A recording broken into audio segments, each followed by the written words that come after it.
उन दिनों गौतम बुद्ध के पास जो भी आता उसे भिक्षु बनने की दीक्षा मिल जाती थी। आने वालों में बहुत से लोग राजा थे या ऐसे समुदायों से आते थे जहां मांस खाना सामान्य बात थी, क्योंकि वे शिकारी थे।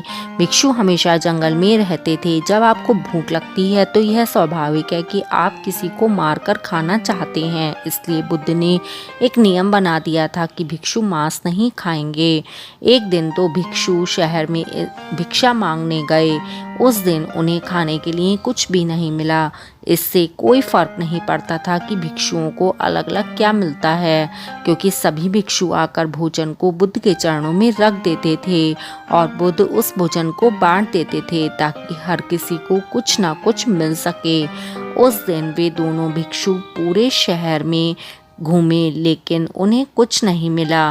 वे लौट रहे थे। उसी समय एक कौवा मांस के एक टुकड़े को अपने पंजों में दबाए आसमान में उड़ रहा था।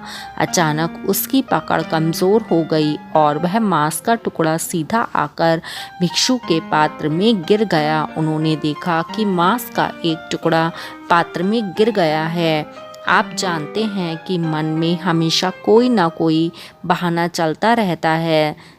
इसलिए भिक्षु गौतम बुद्ध के पास गए और कहा, देखिए, आपने हमसे कहा था कि हमें मांस नहीं खाना चाहिए। हमें उससे कोई ऐतराज़ नहीं है, लेकिन आपने हमें यह भी कहा था कि हमारे पात्र में जो कुछ भी मिले हमें उसे स्वीकार कर लेना चाहिए, चुनना नहीं चाहिए। एक भिक्षु को यह नहीं देखना चाहिए कि वह क्या खा रहा है।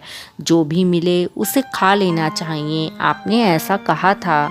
अब हमारे पात्र में मांस है। अगर हम उसे खाते हैं तो हम एक नियम तोड़ेंगे, लेकिन अगर हम उसे नहीं खाते हैं तो दूसरा नियम तोड़ेंगे। आप बताइए कि हमें क्या करना चाहिए। इंसान दिमाग ऐसा ही है। गौतम जी बुद्ध ने इस पर विचार किया। वह किसी भी बात को दूरदर्शिता से सोचते थे। उनके लिए सिर्फ आज का समय ही महत्वपूर्ण नहीं था। इसलिए उन्होंने सोचा कि अगले 2-2.5 हजार सालों में किसी और कौवे का किसी दूसरे भिक्षु के पात्र में मांस का टुकड़ा गिराने की संभावना क्या है।